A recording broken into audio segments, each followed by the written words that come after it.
ದರ್ಶನ್ಗೆ ಕಂಟಕವಾಗ್ತಿರೋದು ಪ್ರಾಣ ಸ್ನೇಹಿತ ಒಂದು ಕಡೆ ಪ್ರದೋಷ್ ಮಾಫಿ ಸಾಕ್ಷಿಯಾಗಿ ಬದಲಾಗಿರೋದು.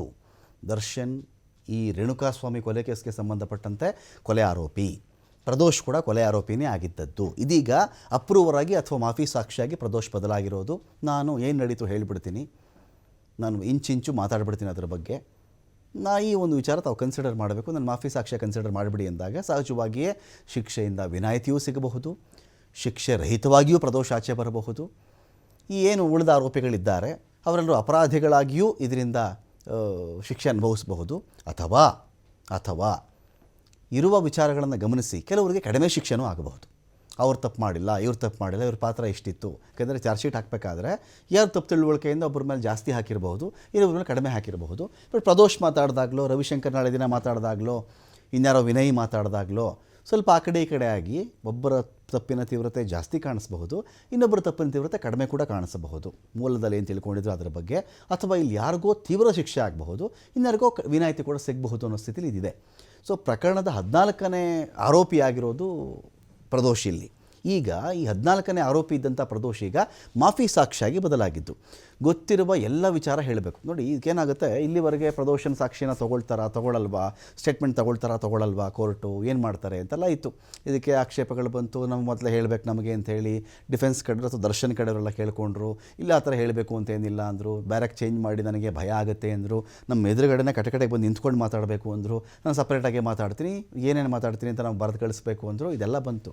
ಈಗೇನಾಗಿದೆ, ಪ್ರದೋಷ್ ಯಾವ ಹೇಳಿಕೆಯನ್ನು ಕೋರ್ಟ್ನ ಮುಂದೆ ಹೇಳಲಿದ್ದಾನೋ ಆ ಹೇಳಿಕೆ ಪ್ರದೋಷನಿಗೆ ಈ ಪ್ರಕರಣಕ್ಕೆ ಸಂಬಂಧಪಟ್ಟಂತೆ ಗೊತ್ತಿರುವ ಎಲ್ಲ ವಿಚಾರವನ್ನು ಪೂರ್ತಿಯಾಗಿ ಹೇಳಬೇಕು ಅಂತ, ಕಂಪ್ಲೀಟ್ಲಿ ಆ್ಯಂಡ್ ಟ್ರುತ್ಫುಲ್ಲಿ ಅಂತ.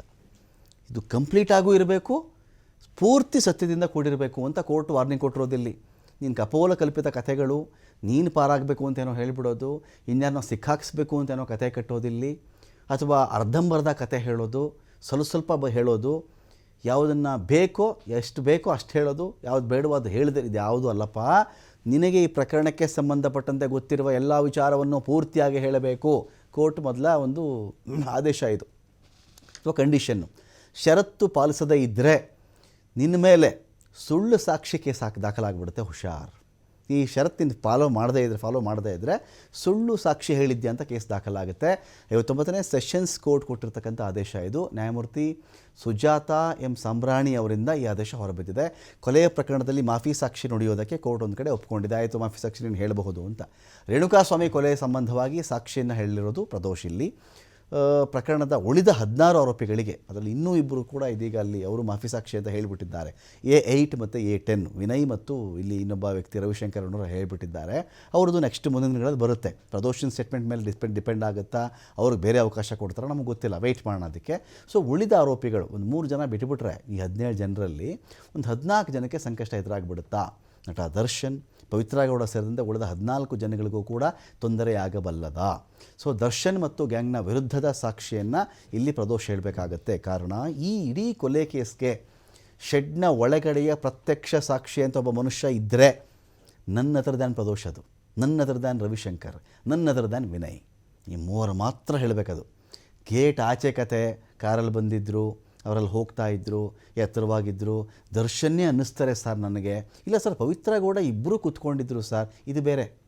ಈ ಕಥೆಗಳೆಲ್ಲ ಬೇರೆ. CCTV, ಯಾರ್ದೋ ಮನೆ ಹತ್ರ ಬಂದಿದ್ದು, ಅಲ್ಲಿ ಟೀ ಕುಡ್ದಿದ್ದು, ಕಾಫಿ ಕುಡ್ದಿದ್ದು, ಹೋಟೆಲಲ್ಲಿ ಸೇರಿದ್ದು, ಇದೆಲ್ಲ ಬೇರೆ ಕತೆ. ಶೆಡ್ನ ಒಳಗಡೆ ದರ್ಶನ್ನೋ ಹೊಡಿತಿದ್ರೋ, ಇನ್ನೊಬ್ರು ಹೊಡಿತಿದ್ರೋ ರೇಣುಕಾಸ್ವಾಮಿಗೆ, ಅದನ್ನು ಕಣ್ಣಾರೆ ಕಂಡೆ ನಾನು ಎನ್ನುವ ವ್ಯಕ್ತಿ ಯಾರಾದರೂ ಇದ್ದರೆ ಅದು ಪ್ರದೋಷ್ ಇಲ್ಲಿ. ಹಾಗಾಗಿ ಈ ಸಾಕ್ಷಿಗೆ ಬಹಳ ಬಹಳ ತೂಕ ಇರುತ್ತೆ. ಮಾಫಿ ಸಾಕ್ಷಿ ಆಗಲಿಕ್ಕೆ ಷರತ್ತಿದೆ. ಪ್ರದೋಷ್ ಅರ್ಜಿಯನ್ನು ಅಂಗೀಕರಿಸಿಕೊಂಡಿದ್ದಾರೆ. ಆದೇಶ ಪ್ರತಿ ಜೈಲು ಅಧಿಕಾರಿಗಳ ಮೂಲಕ ಪ್ರದೋಷ್ಗೆ ಸಿಕ್ಕಿದೆ ಕೂಡ. ಪ್ರಕ್ರಿಯೆ ಮುಗಿಯೋವರೆಗೂ ನಾನು ಸಾಕ್ಷಿ ಹೇಳ್ಬಿಡ್ತೀನಿ, ನಾನು ಅಪ್ರೂವರ್ ಆಗಿಬಿಟ್ಟಿದ್ದೀನಿ, ಮಾಫಿ ಸಾಕ್ಷಿ ಈ ಕ್ಷಣದಿಂದ ನಾನು ಆಚೆ ಬಿಟ್ಬಿಡ್ತಾರೆ ಅಂತ ಪ್ರದೋಷ್ ಭಾವಿಸಬೇಕಾಗಿಲ್ಲ. ಈ ಪ್ರೊಸೀಜರ್ ಇದೆಯಲ್ಲಪ್ಪ, ಇದು ಮುಗಿಯೋವರೆಗೂ ನೀನು ಜೈಲಲ್ಲೇ ಇರಬೇಕು. ಷರತ್ತು ಉಲ್ಲಂಘನೆ ಮಾಡಿದ್ರೆ ಸುಳ್ಳು ಸಾಕ್ಷಿ ಹೇಳಿದಂಥ ಕೇಸ್ ಹಾಕಿಬಿಡ್ತೀವಿ ನಿಮ್ಮ ಮೇಲೆ. ಮಾಫಿ ಸಾಕ್ಷಿಯ ಬದಲಿಗೆ ನಿನ್ನನ್ನು ಮತ್ತೆ ಆರೋಪಿನ ನಿಲ್ಲಿಸ್ತೀವಿ ಅಂತ ಕೂಡ ಕೋರ್ಟ್ ಎಚ್ಚರಿಸಿದೆ.